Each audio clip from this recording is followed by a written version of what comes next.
Hi అండి, welcome back to G heavenly thoughts. ఈ వీడియోలో మీకు కూరగాయలు లేకుండా సాంబార్ ఎలా చేసుకోవాలో చెప్తాను. ఈ డిసెంబర్లో వానలు పడడం వల్ల కూరగాయల రేట్లు కూడా చాలా పెరిగాయండి. ఏ కూరగాయ పట్టినా కేజీ 100 రూపాయల కంటే తక్కువ లేదు. అందుకే సాంబార్ తినాలనిపించింది. కూరగాయలేమో కొనలేము. సో కూరగాయలు లేకుండా సాంబార్ ఎలా చేస్తానో చూడండి. బయటేమో ఫుల్గా వర్షం పడుతుంది, ఇంట్లో ఏమో వేడివేడిగా సాంబార్ చేసుకుంటున్నాను. చాలా ఈజీ అండి, చాలా సింపుల్గా త్వరగా చేసేసుకోవచ్చు. ఈ సాంబార్ని ఇడ్లీలోకి కానీ దోశలోకి కానీ అన్నంలోకి కానీ వేసుకొని ఆరామ్స్గా తినొచ్చండి. నేనైతే పోపు ఇలా వేస్తాను.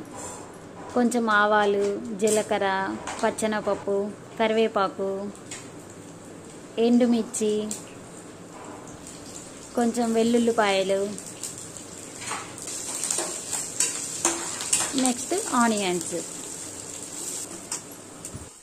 ఆ పోపుని తీసుకొని ఈ సాంబార్లో వేసేదండి. వేసేసి ఒక 5 to 10 minutes బాగా వేడి చేసుకొని దీంట్లో కొంచెం సాంబార్ పౌడర్ వేసుకుంటే సరిపోతుందండి. 2-3 నిమిషాలు అలాగే ఉడకనిచ్చి ఫైనల్గా మన కచప్ అంటే కొత్తిమీర వేసేసుకుంటే అయిపోతుంది. వేడివేడిగా సాంబార్ రెడీ. సాంబార్ ఒకటైనా, దాంట్లోకి అప్పడాలు కావాలి కదా, సో అప్పడాలు వేయించాను.